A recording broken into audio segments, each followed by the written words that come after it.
Assalamualaikum Gus. Waalaikumsalam warahmatullahi wabarakatuh. Iki opo maneh? Ini apa kita langsung ke intinya ya Gus? Maksudnya sekarang ini makin ramai ini masalah Tiara Marlen yang Mbak Tiara. Iya, yang akhirnya mengangkat omongan disuruh sama Pak DS katanya gitu kan. Gitu ya Gus maksudnya. Iya. Jadi begini, berkaitan Mbak Tiara Marlen, karena sekarang ini kan proses hukum kan sedang berjalan. Nah, kita harus hormati hukum.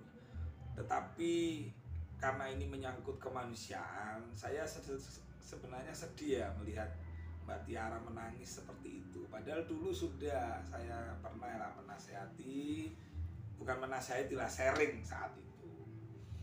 Nah, begini menurut saya, ini hanya sekedar masukan aja. Kalau memang mau minta maaf atas ucapan, atas perilaku, atas kesalahan, maka sebaiknya dilakukan dengan cara-cara yang benar, dengan cara-cara yang baik, termasuk menjaga perasaan orang yang dimintain maaf gitu loh.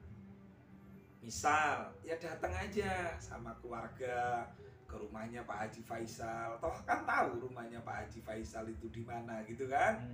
Sekalipun Pak Haji Faisal misalnya tidak menemui 3 jam, 4 jam, 5 jam, ya ditunggu ya aja. Nanti kan wartawan akan banyak datang. Kan itu gitu. Kalau memang betul-betul niat untuk minta maaf. Dan saya yakin Pak Haji Faisal itu orangnya pemaaf kok. Tapi ketika Mbak Tiara itu minta maaf dengan cara seperti kemarin misalnya, termasuk membuka tentang nyumbang sekian, orang malah menjadi kurang berkenan gitu loh. Ini orang minta maaf kok seperti mempolitisir keadaan. Jadi saya kira itu kalau berbicara tentang Mbak Tiara Marlen, kalau berkaitan dengan proses hukum, ya monggo aja. Silahkan kalau memang proses itu berlanjut sebagai bentuk dari resiko, karena begini, di zaman sekarang ini, di era digital ini, memang ini adalah bentuk, ada hikmah di balik ini semua. Hikmahnya apa? Kita harus berhati-hati untuk ngomongin orang lain ini. Kita harus betul-betul berhati-hati. Karena apa? Karena ada undang-undang ITE itu. Jadi kalau dulu hibah, dusta, itu biasa. Tapi kalau zaman sekarang ini, karena undang-undang dibuat itu untuk melindungi masyarakat, maka ini harus menjadi menjadi perhatian penting, termasuk khususnya Mbak Tiara Marlen. Tidak menutup kemungkinan kita ini juga akan mengalami hal yang sama ketika tidak mampu mengendalikan emosi. Itu tidak mampu mengendalikan hawa nafsu, sehingga akhirnya berurusan dengan kepolisian. Masih untung itu dikenakan wajib lapor dua minggu sekali. Masih untung itu. Itu karena mungkin hukum mempertimbangkan karena ada anak gitu kan. Nah, ini masih ada kesempatan. Karena apa? Sesuai surat edaran Kapolri bahwa yang namanya delik aduan menyangkut pencemaran nama baik, itu ada namanya restoratif justice. Nah, Mbak Tiara harus menggunakan kesempatan ini untuk betul-betul menjadi orang yang kullu bani Adam khata'un wa khairul khata'ina tawwabun. Yaitu sebaik-baik manusia, setiap anak Adam itu pasti kok mempunyai dosa dan kesalahan. Nah, gimana caranya untuk menebus itu semua? Bertobat kepada Allah dan meminta maaf kepada orang yang didolimi tadi itu. Dengan cara ya tadi itu, nggak usah panggil media, datang ke rumah, nggak usah bawa apa-apa ke Pak Haji Faisal.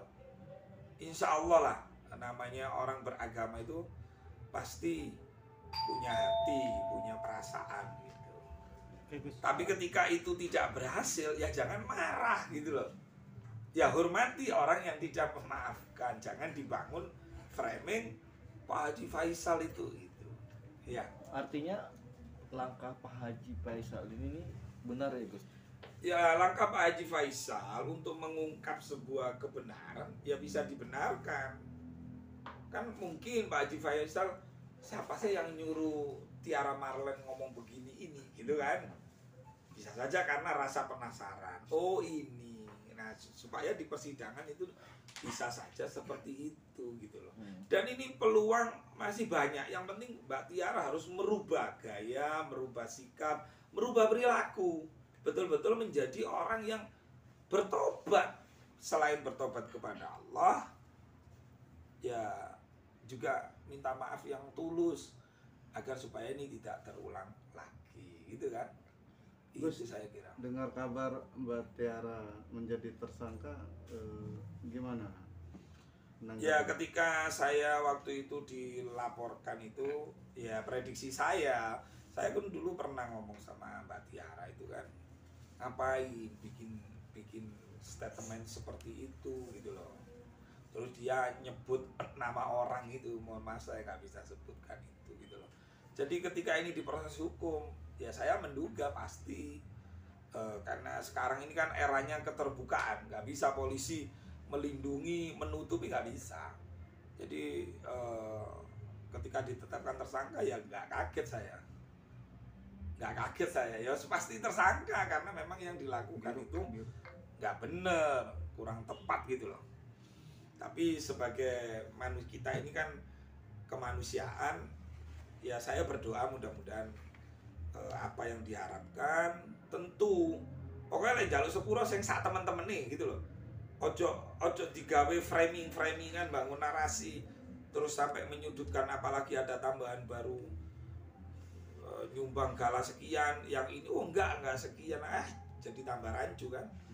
Jangan sampai itu terjadi lagi gitu loh. Silent, diam, perbanyak istighfar kepada Allah, lalu lakukan apa yang saya sarankan tadi. Diam datang habis sholat subuh, bismillahirrahmanirrahim, berangkat sama anak, udah ditunggu aja depan rumahnya Pak Haji Faisal. Iya gitu. Berarti langkah yang diambil oleh Haji Faisal kemarin itu ternyata istilahnya tuh ini ya, dibenarkan karena negara kita ini negara hukum. Kemudian Pak Haji Faisal ketika menantu itu kan ketika sudah menjadi menantu, kalau di kultur Jawa itu ya anak kita gitu loh. Jadi Vanessa Angel itu bagi Pak Haji Faisal yo memang anaknya sudah, karena apalagi kan keputusan pengadilan gala itu kan hak perwaliannya ke Pak Haji Faisal. Jadi menjaga kehormatan keluarga itu sangat diutamakan gitu loh. Dan itu yang dilakukan oleh Pak Haji Faisal. Jadi jangan menyalahkan Pak Haji Faisal ketika beliau melakukan langkah-langkah hukum, karena undang-undang membolehkan itu. Ya, semua warga negara berlaku sama di mata hukum. Nah, ini sedang diuji sama Pak Haji Faisal dan dibuktikan oleh hukum gitu loh. Itu. Oke Gus, kemarin juga ada sempat statement dari Tiara Marlen sendiri yang bilang, kasihani saya punya anak 4. Dibalikin sama Pak Haji, loh anaknya dia itu masih belum dewasa, anak saya sudah dewasa, sudah tahu malu, bagaimana perasaan anak saya? Nah maksudnya tindakan Pak Haji yang ibarat kata bukan dalam arti kata anti damai ya, maksudnya silakan berlanjut karena memang mungkin ingin membuktikan itu. Gimana Gus? Jadi begini, Mbak Tiara nggak perlu pakai alasan kasihani saya, anak saya timah. Kenapa nggak berpikir ketika ngomong begitu kok nggak mikir, oh iya saya sudah anak-anak, nggak pantas dilawat orang, kan harusnya gitu. Nah sekarang nasi sudah menjadi bubur, tapi bubur ini masih bisa dikelola untuk bisa dinikmati bersama-sama. Ada namanya restoratif justice. Tetapi kalau minta maaflah yang sebenar-benarnya, jangan menambah masalah gitu loh. Tiara itu gitu loh. Yes, diem, nggak usah ngomong nangis-nangis di depan kamera, itu percuma. Jadi datang aja ke Pak Haji. Kalaupun itu misalnya Pak Haji Faisal tidak mau memaafkan, ya jangan dicemooh Pak Haji Faisal, karena Pak Haji Faisal punya hak. Mbak Tiara ya punya hak pembelaan gitu. Pak Haji Faisal punya hak, sama-sama punya hak, kita hargai masing-masing yang punya hak ini gitu. Tapi karena jenengan butuh nasihat apa yang harus dilakukan, yang menjadi orang yang baik itu tadi. Kalau minta maaf ya minta maaf yang sebenar-benarnya, yang tulus, yang sekiranya tidak menambah ketersinggungan dari orang yang mau dimintain maaf itu. Ya, Siap. gitu ya. Udah. Udah cukup.